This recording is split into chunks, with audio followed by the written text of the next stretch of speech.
of the DRC.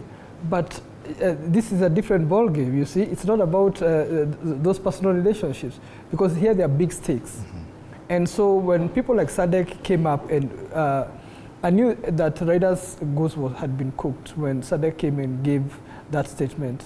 I mean, it was just supposed to tell you guys that, you know, this is over. And we seemed to take it lightly because we tended to play our local politics. We transplanted our local politics into the global or the intercontinental scene. We didn't look at the sensibilities that affect the regions and countries. Okay, we have those sensibilities, but for one reason, the political class did not see us losing, but everyone else. You go to social media, even people who are honest. You know, the problem with this country is there's no honesty.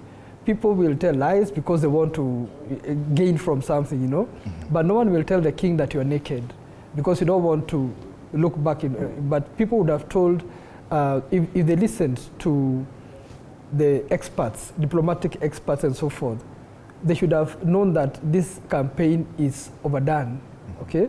And we should have been more strategic and quiet in the way we have a new foreign policy document. I don't know how much that was applied in this campaign, or it was it's just a document for sure, you know? Mm. Yes. Yeah, Maina, before you proceed for a break, there is this whole conversation about how that SADC letter was received by Nairobi, and we had what the PS of Foreign Affairs, Korir Singh, said. To them, it does not signify a lot, whereas they were taking nothing to chance. Do you think there was a lot of downplaying a lot, as Stephen says? What seemed to hurt us more, indeed, I would think, was Singh's statement to targeting SADC and Madagascar. You know, Madagascar is like that thing goats have here. It's neither on the skin nor on the meat, because Madagascar acts like it's in the south, but when it favors it, it looks again like it's in the east. And Singh was complaining that we need an AU change of rules where these things need to be defined very well. Which side of Africa do you play in? Which in future could force us to have, the way UN Secretary General is rotated continentally. Yes. It's time now, maybe in future, we think of this time it's Southern Africa, this time it's East, this time it's North.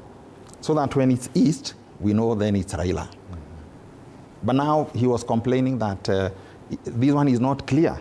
And that's why we keep losing to Francophone. Mm. They are more than us. They're more than us. Yes. Absolutely. So it's, the complaint by Singh actually had weight, but was ignored. Yeah. Absolutely. And it needs to be given weight in future. Otherwise, we'll never have it will be taking a long time before we have an Anglophone. Mm-hmm. Only the French-speaking and Maghreb, North Africans, and they are very powerful. Apart from Egypt, Egypt speaks English, but it votes with the Maghreb. We had so many ways to lose. Mm-hmm. And indeed, Raila tried to hit 20 and 22. Mm. It was a surprise he hit those votes at the first rounds. And now, Gordon, you are itching to respond. Let's take a